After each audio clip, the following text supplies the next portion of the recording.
Welcome back to Jesus-Centric Leadership. I'm Donna Patton. I'm here with Pastor Josh, and we have a special guest at the table with us today. It's Betsy Bowers, licensed professional counselor with Reflective Wellness, Mind and Body. Thank you so much for being here. We love hanging out with you and having these conversations with you.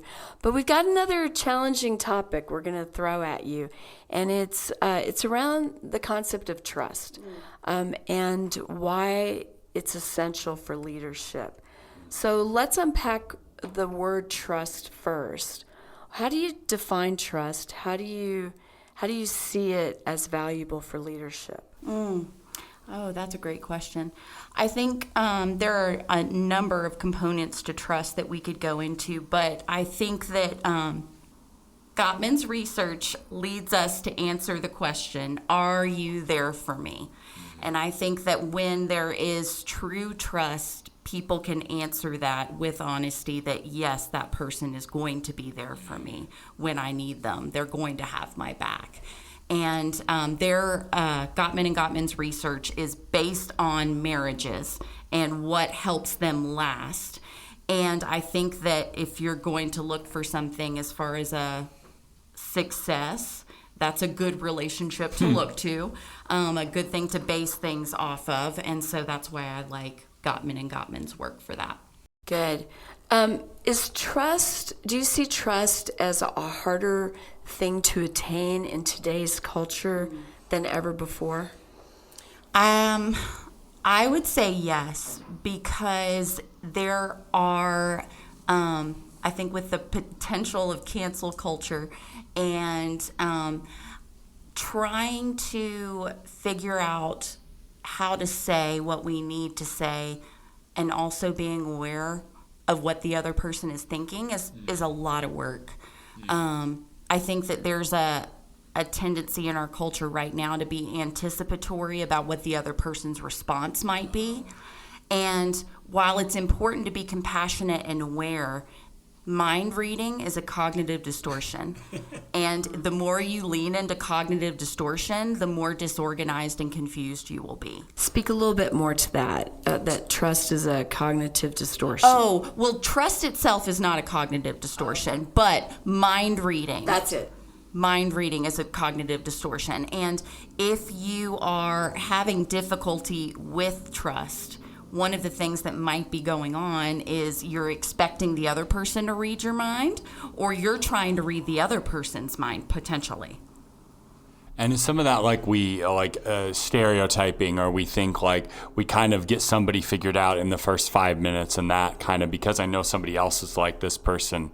I know Sally was a jerk, so Susie seems the same way, so she's a jerk too, that we kind of like decide who the person is, and I'm not going to trust her because... Exactly, because I've experienced this before, and if you've experienced something before that you might have unresolved, you might be prone to the stereotyping and things of that nature. So where is there space for grace in trust? Because it sounds like it can also become a one and done. Yes. You broke trust, so we're done. And it doesn't seem like grace is very, it's a high commodity in our world today. Absolutely. Very well put.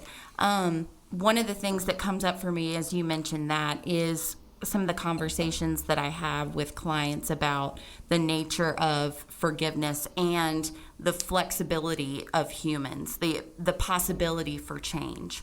I find that if you can lean into the idea and have space for the possibility that the other person might be willing to change in relationship with the other, then you're going to have more peace and therefore more trust in a relationship. Yeah, so if we're trying to trust someone more, like we're leading someone that we're maybe struggling with trusting, like what's a move as a leader that you might make to try out trust, right? Oh, that's a really good question. I think that leaning into the hard there is going to be important, and that being if that person is difficult to deal with, as we've talked about in a previous podcast, that you need to make an effort to be alongside that person more, so that you can truly know what they're about, what elements are there, and they need to be alongside you as well so that you can build that bridge. Which is hard if trust has been broken. Exactly. Like you're almost linking It's it vulnerability. to somebody that could let you down again. Potentially. And I think that's where a conversation about trust being broken is essential.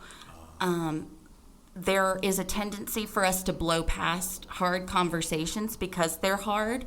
And I think that you lose the potential for adequate repair if you don't have those kinds of conversations. Which could eventually take you to a higher level of trust, not downgrade the trust, Absolutely. but elevate it. Because when you experience the repair and you lean into that opportunity for repair, you see what both parties are willing to contribute in a new way to the resolution of the relationship block. But we tend to instead respond more to the pain or the frustration of the trust broken, so we pull back. Absolutely, and that's a protective mechanism. That's something that may preserve us in the moment, but does that truly preserve relationship?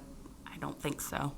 So as you look to rebuild trust, what do you believe, or as you look for trust to grow in a relationship, whether it's a team, a group that I'm leading, or you mentioned in marriage, or with my children. What are the components of a good, healthy, trusting relationship? I think one thing that comes up is a shared vision. So a idea for whether it be like your family being a particular way with certain values and getting on board about that in an age-appropriate way, of course, because kids aren't going to be able to tell you the vision for the family necessarily, but they can tell you the rules of the family, why they're in the world. So I think that that's a component of trust that's there, that shared vision. Another thing that kind of comes up is you have to have willingness for there to be differences and recognize that you can have differences without there being a rupture in the relationship. So speak a little bit more to that. So it's the difference between differences and conflict. I would kind of go there. Differences are things that are not deal breakers. They might be opinions, they might be preferences, something that's not going to disrupt the shared vision or the values that you have. So give an example as a leader of how I might experience that. If you're redoing the inside of your worship space and way to pick that one, Betsy. and someone has an idea of flooring that's different from yours, that might not be a reason for trust to be eroded. We can disagree. Yes. We can do the hard, but I can still trust that the relationship's going to be okay in the end. Yes. And some of that, right, goes back to what you talked about before, which is that they can understand the vision that's behind that without agreeing on every detail that's done. Yes, right? they can ascribe to the I'm part of the team, but it may not come out in every little result that I want. And it's interesting because I see that a lot here. Like as we've looked at we won't talk about worship space anymore. We'll talk about something else. But as we look at the vision of where peace is going, as God calls you to kind of set that, and as you share it, there's many times we've had some hard conversations of, well, I don't agree or I don't see it that way, and we've been able to have those discussions and still move forward and still walk away feeling like, hey, I can work with you in the future. And I have a lot of respect for you. Yeah, and we disagree, more often than probably the average person would think, like Donna and I do. And it doesn't erode our relationship because we have that core vision that we do really agree on and can buy into and move forward into. Yeah. I'm going to turn the tables a little bit for a second and ask you a question about what you feel like helps you be successful there. You said the shared vision, so it sounds like you're on board with that idea. I wonder if there's anything else you'd add to that. I think I mean, it now is years. It's almost 6 years it is 6 years that we've known each other since I interviewed, that like we have the long term of seeing where our heart is for ministry, seeing that we care about it, seeing that, I think we've seen in each other that we're not in it for ourselves. We're not in it for our way. And so I think that the relationship we have, like in seeing where each other is, really helps us to disagree on certain things. Yeah, like you've got a shared history Yeah. and the seasons that you've seen each other in. And I think it's not only us, but it's our team too. I see it with, who handles our finances, Tony. When she's at the table, there will be times she's like, I don't agree. And it's a safe place to sit at the table at peace on our team and to say, I don't see that. But I don't feel like I feel like there's fewer times anybody ever walks away from the table frustrated. But how do I word it? You might still feel frustrated, but you'll always feel heard. And I think that's what creates a really healthy place to where you can say the hard things and the good things too. There's times I've pushed back and been like, I don't really agree with that. And pastors helped me to see it, but then I'll come back later and go, yeah, you were right on that.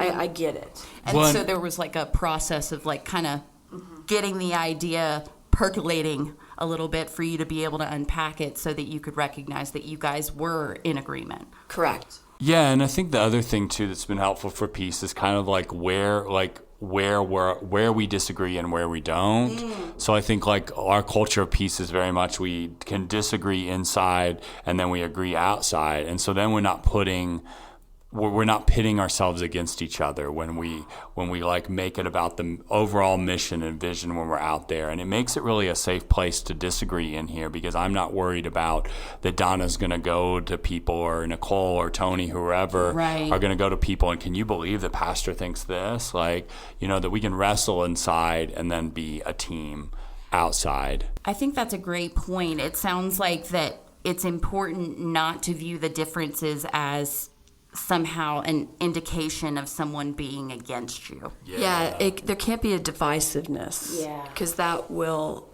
create a toxic environment. Absolutely. And nobody wants to be a part of that. Well, and the more that you have that negative affect, that negative energy, the more that's going to build and get in a feedback loop, and then that's what's going to start defining the culture. Correct.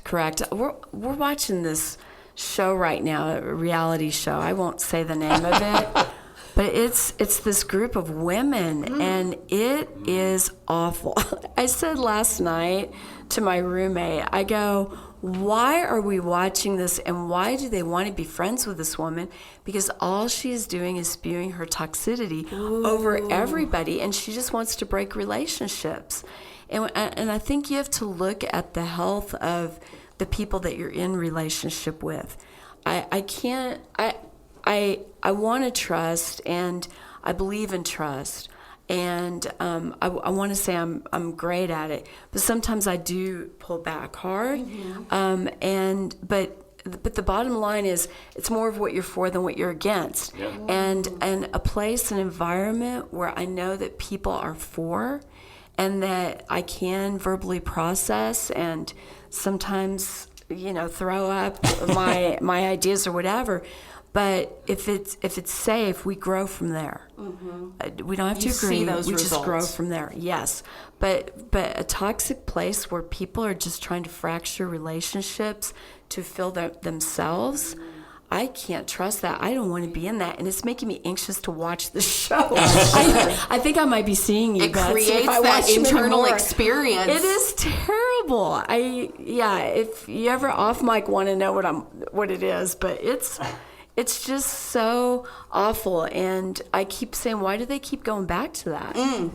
Because it's not edifying. It's not good. It's not growing me. It's interesting because I think that there might be a bit of that's like an addictive quality, or even a sense of maybe I would jump in. I think maybe it's the almost the egotisticalness of like, well, I'm not that bad. Like, well, look at them, like they're this rough. And so you can watch that, you can feel better about yourself. But I wonder too, if people don't do that, if they don't do those things, talk about people behind their back, because it's a way of making them feel better about themselves. Yeah. And so that, like, because I build up my success and my platform by saying, well, look at this person, look at what they did. I'm better than that. And you're not saying that I'm better than that, but you're talking down on them, which makes you look better, right? Right. And I think we tend, reality TV is its own thing. We have Jeff on staff here, and Jeff does a lot of videography for different things. And he's like, reality is its own funky monkey. It's not reality, right? It's very staged. It's perception. It is. So to reel this whole thing back, I probably shouldn't have brought that whole TV show up, but don't watch it if you know what I'm talking about. But anyway, but to bring it back, it's a toxic environment is not a good place to grow trust. And you want healthy places to be to grow trust, so that you as a leader, so you as an individual, so you as a group can keep growing. 100%. This side of heaven, we are fallible. Yes. We're going to make mistakes. I'm going to do something one time or another that may lose your trust, Pastor. And acknowledging that is key. Correct. And we grow from there. And a couple that's married is going to have times where trust may be compromised. Maybe it's not the 10 on a scale of 1 to 10. Maybe it's you didn't close the toilet lid the way I've asked you to, right? Maybe it's you didn't bring the groceries in this time or do the dishes. It can be different levels, but we can grow past it. We can rebuild that trust. There's that hope. There's that transcendent quality of the nature of the relationship. And it's almost like, what is at stake here? Yes. And asking yourself and coming back to what is truly going on, what do I think is going on, and what is actually going on here. Correct. And that goes back to the shared vision that you were Exactly. talking about. So we've talked a little bit about the components of trust. We've talked about a little bit of what trust is broken. Is there anything else that you believe needs to happen when trust is broken? I think that there needs to be a demonstration of willingness to change. And I think that heart stance of willingness to be flexible and to adjust based on what maybe the other person needs and what the other person speaks for is key. And it goes both ways. That reciprocity in relationship doesn't exist if we're both not willing to really kind of look at what's at stake. And you have to be willing, as the person that broke trust, you have to be willing to change. Myself, as another part in this, has to be willing to accept that change. Exactly. And to see it. Yes. Yeah, and to move past. Exactly. And to be willing to have space for that loss of trust, and then seeing things in a new place where you can build trust anew. Now, that was never modeled to me. I had a mom that very much had a mental Rolodex. I don't know if in our culture today we know what a Rolodex is, but it's this file that can just roll and you can go right to something. So that's a little bit hard for me to be able to move past, because I never saw that modeled. What do we do if we don't have that experience of the ability to move past? I think that's where living in a community alongside of people that are living the values that you align with, that they'll be able to help you with that. I love the idea, and I don't think that there's a ton of research behind this, but the idea of like the 5 people you spend the most time with, you become like. And so leaning into the people that are aspiring, the people that are in the values that you want to dwell in, that's going to be where you can find some guidance and counsel. I feel like our next podcast could be, what if you don't have healthy 5 people around you? So, Betsy, we're going to have you back to talk about that one. Sure thing. Yeah, and the one thing I heard one time that was really interesting too, and it's a challenge for us when we're not choosing to trust people, is you'll never know if you can trust them or trust them again unless you give them the chance to break your trust, which is really like hard to think about. But like, I think if we look back to what Jesus did, right, the grace he showed to people, and I'm not saying don't set boundaries, right? You might not, if they break a big thing, you may not trust them with everything the first time, but if your kid wrecks your car, you may not give him the car keys again for a while, but you maybe can trust him on other things. But the reality is we have to give grace, we have to give the love, and then we've got to let the trust build back up. But you're not going to know if you can trust them again until you give them the opportunity to break that trust. Absolutely. The vulnerability is essential. Yeah. So a really hard question. Does God ever break our trust? Because I'm told in this world, I'm not supposed to put my trust in man. Is God infallible? And can we put our full trust in him?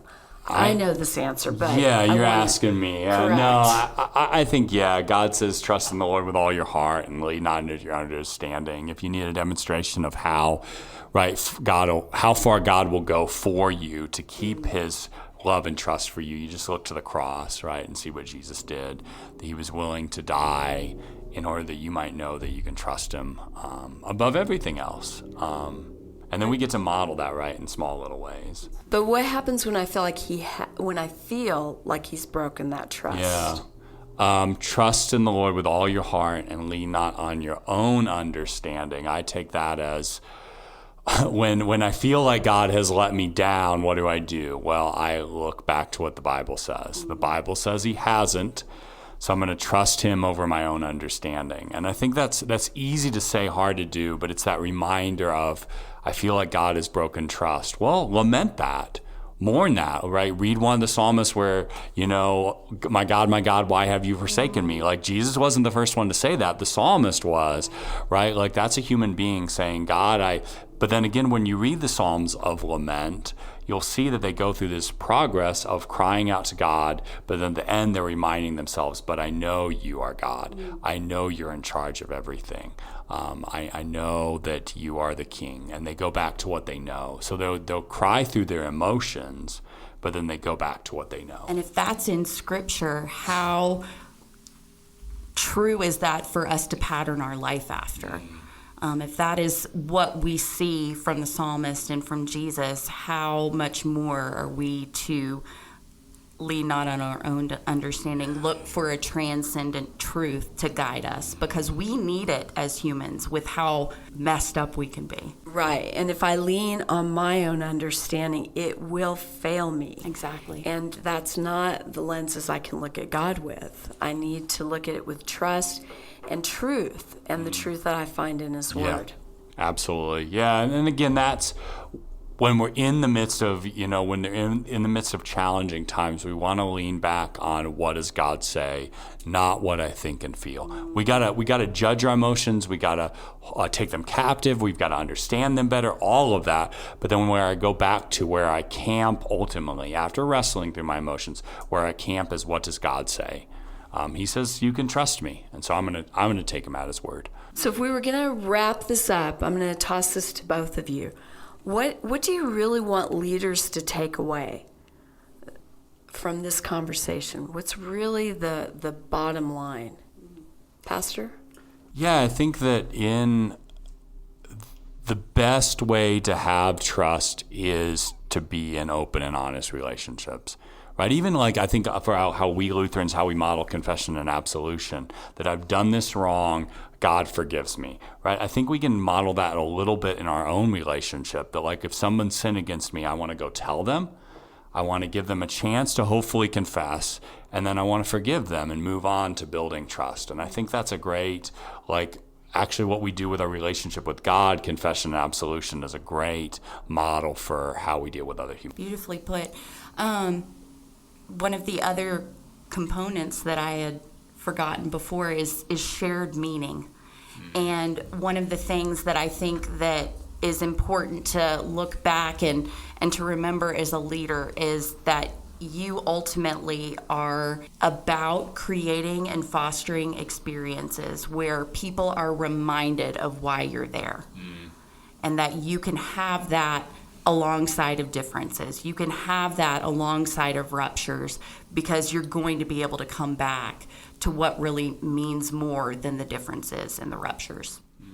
And I think for me as a leader, my encouragement is remember you're modeling. So there will be times I've let my groups down, that I have failed, and to acknowledge that and to let them to know that where my heart is. I love the word that you use, heart stance, and I think that's really key, and that we will grow from there. And tomorrow's a new day. We can do it. Yeah. We can do this. Great conversation, Betsy. We love having you here, and we love that you joined us, and we will see you in our next episode.